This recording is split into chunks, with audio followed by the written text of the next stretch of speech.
নমস্কাৰ বন্ধু বান্ধৱীসকল, মোৰ অন্য এটা ভিডিঅ'লৈ আপোনালোক সকলোকে স্বাগতম জনাইছোঁ। অষ্টম ৰাষ্ট্ৰীয় পোষণ মাহ চলি আছে। সেয়েহে আমি অংগনবাদী কেন্দ্ৰত থলুৱা শাক পাচলি আৰু কম তেল আৰু চেনি ব্যৱহাৰে আমাৰ স্বাস্থ্য কেনেদৰে সবল কৰি ৰাখে তাৰ ওপৰত আমি এখন সজাগতা সভা আহ্বান কৰিছোঁ। এই সজাগতা সভাখনত বিশেষকৈ আমি পুৰুষসকলক সাঙুৰি লৈছোঁ। শিশুৰ যত্নৰ ক্ষেত্ৰত যে অকল মাতৃসকলেই প্ৰাধান্য দিব লাগে সেয়া নহয়, শিশুৰ দেউতাকসকলৰো গুৰুত্ব যথেষ্টখিনি আছে।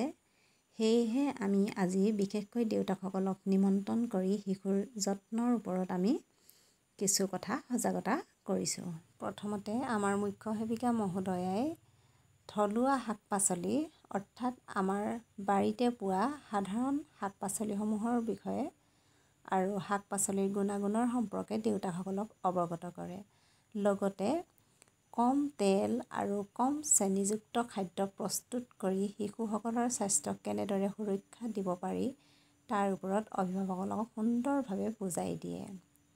ইয়াত বিভিন্ন ধৰণৰ খাদ্য সম্ভাৰ আমি আয়োজন কৰিছোঁ।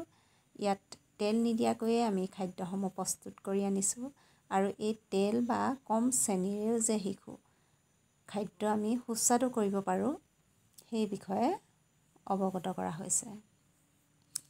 এইবিলাক হৈছে আমাৰ থলুৱা শাক পাচলি, য'ত নেকি আমাৰ সকলোৰে বাৰীতে এইবোৰ পোৱা যায়। অধিক টকা দি কিনি ননাকৈ আমাৰ বাৰীৰ শাক পাচলিয়ে আমাৰ স্বাস্থ্য সবল কৰি ৰাখিব পাৰোঁ। আপোনালোকে বাৰু অংগনবাদী কৰ্মীসকলে কৰা কামবোৰ কেনে পায় কমেণ্টত জনাবলৈ নাপাহৰিব। আজিলৈ আহোঁ পুনৰ নতুন এটা ভিডিঅ'ৰে আপোনালোকৰ মাজলৈ আকৌ আহিম। তেতিয়ালৈ বাই বাই।